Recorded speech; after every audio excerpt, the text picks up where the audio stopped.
Ngayon o, mga bossing, puntahan ho muna natin. Ito pong si Bato de la Rosa. Ay wait lang Naalala nyo nung panahon ng eleksyon ho? Sabi nila bibisita sila kay Pangulong Bongbong kay Pangulong Bongbong Marcos. Sabi nila bibisita sila kay dating Pangulong Rodrigo Duterte doon sa Daheg. Ano na nangyari doon? Di ba?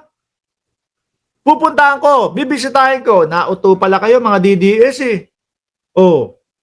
Nauto kayo ni Bato de la Rosa. Hanggang ngayon wala pa din, hindi pa din nakakabisita. Kaya ho ako naniniwala, mga bossing, na baka si Bato de la Rosa ang naglaglag kay dating Pangulo. Kasi sabi niya, hindi ko iiwanan ang taong ito. Pero nung inaaresto na ho, mga kababayan, nandun nagtatago na si Bato de la Rosa. Di ho ba? Nagtatago na, mga bossing. Oh. Tapos sabi niya, ES, Medjaldia, saglit lang, ha? May asikasuhin lang ako para umabot daw dun kung ma-release si dating Pangulong Duterte. Aba, nagpatay ng cellphone, mga kababayan. Sabi niya, hindi ko iiwanan itong tao na to, pero walang gustong sumama kay dating Pangulong Duterte. At nagbigay ng pangako, nagsabi nung panahon ng eleksyon, bago ang eleksyon o pagkatapos ng eleksyon, pupuntahan natin si dating Pangulong Duterte at bibisitahin. Parang prayer na lang daw ho. Sabi nung dalawa, si De La Rosa at si Go. De La Rosa, Go, Dutertes, urge prayers for FPRRD. Babalik na naman tayo nito, mga bossing. Sasabihin na naman natin, paano pakikinggan ng poong may kapal yan? Diba? Kung siya mismo ang nagmumura sa Diyos, kung siya mismo ang nagmumura sa Panginoon. Paano yan? Mahihirapan kayo dyan, mga bossing. Senator Ronald Bato de la Rosa and Christopher Lawrence Go, Pwersa ng Pilipinong Pandagat, PPP, Party List Representative Harold Duterte, and Davao City 2nd District Omar Vincent Duterte Grace, Dakadayawan, Floral Float, Indak Street, no?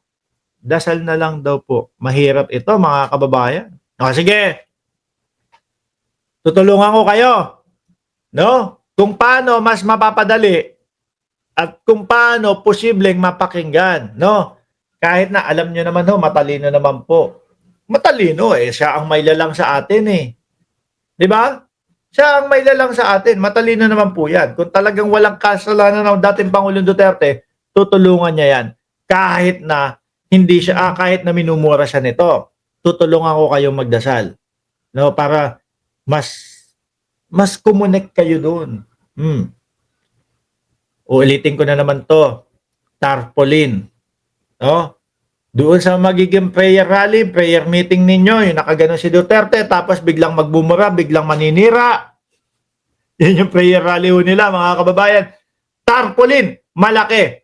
Black and white. Uulitin ko na naman ito black and white na tarpaulin na malaki. Wag colored. No? At wag nyo din gagawin yung ginagawa sa akin, yung pag-birthday ko, yung colored, tapos kulay blue, tapos may mga ulap-ulap sa likod, may babati sa akin. Happy birthday, Mark Ramos, tapos may ulap-ulap. Wag yon. Magmumukhang patay si dating Pangulong Duterte doon. No? Ay ako, pinagkakatuwaan ako ng mga kaibigan ko eh. Di ba? O wag ganon. Tarpaulin, black and white. No? Tapos medyo, wag yung masaya, wag kayong maglalagay nung masayang nung masayang picture ni dating Pangulong Duterte, yung medyo malungkot. Sino ba namang nakakulong ang magiging masaya? 'Di ba? Black and white lang. Ganun lang. 'Di ba? Tapos lagyan nyo ala-ala.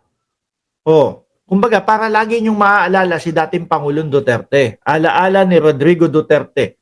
Ganun ho. No? Lagi nyo maaalala. 2 kandila, puti. Kasi po alam nyo naman mga bossing, kagaya niyan sa mga simbahan po, nag-aalay nga tayo ng kandila kapag tayo, mga kababayan, pag tayo nagdarasal at gusto talaga nating kumonek, nag-aalay tayo ng kandila. Di ba? tarpaulin, dalawang kandila sa gilid. Oh, eto na. Para mas maging sincere, no? Yung pagdarasal ninyo. Pansit, dalawang pandesal, dalawa o tatlo. Lagyan yung soft drinks dito sa gilid. Pansit, dalawang pandesal, soft drinks dito sa gilid. O kung hindi man nagso-soft drinks, yung paboritong inumin no, ng dating Pangulong Duterte. O di ba? Ay, sasabihin yan. Naku, tingnan mo. Sincero sila. Kasi may alay pa sila. May pagkain pa, o di ba? Ganyan ho, mga kababayan. Eh di ba kapag kayong sa hindi lang ho sa Pilipinas, pati ho yung mga ibang nasyon. Oh. Kapag ka ho kasi may ganyan sila, mga bossing, sincero eh. Eto pa, wag niyong kakalimutan. Wag niyong kalimutan, lagyang ubas, pongkan, at ano pa. O, yung mga prutas para may dessert din. Ganyan, o, di ba? Mas magmumukhang sincero yung inyong pagdarasal. Di ba? Ganyan kasimple, no? Tapos, sa Pilipinas, nung nandyan ho ako, kung di ako nagkakamali, no? Meron pong narerentahan eh. May narerentahan magdadasal, tapos meron silang dalang booklet, no? May, ang tawag doon, padasal. Di ba? Oh. Para mas guided ho yung pagdarasal. Hindi sila yung kung ano-ano lang, hula-hula lang. Di ba? Mas guided yung may libro, may booklet, o may ano. Tapos may mga nasa likod, susundan lang. Ganyan. Padasal naman. Dasal naman eh, di ba? Tayo naman ho, mga kababayan, eh, gusto nating matupad. Eh, gusto nating makalaya agad ang dating Pangulong Duterte kung wala naman talaga siyang kasalanan. Di ba? Gusto nating makalaya agad-agad ang dating Pangulong Duterte dahil ayaw po natin ng may mga tao na nagdurusa nang hindi naman niya kasalanan yung ano, yung pangyayari. Oh. Baka makakonect 'yan. Baka makatulong. Padasal sa kaluluwa ni Tatay Diggs. Huy, Checher, pinagsasasabi mo. Sabi ni Yam Yam Cortez, 40 days padasal. Huy, kayo talaga. Nagbigay lang naman ako ng ano, example kung paano nila gagawin. Kung paano nila gagawin yung prayers nila. O, tigilan na nga natin to kung ano-ano yung nasa isip nyo eh. Dapat magbaon ng butong pakwan. Ano yan, panlamay? Ikaw talaga, Roel Roldan. Pati lamay yata, oh. Hindi yon. Dasal lang. Para makalaya na.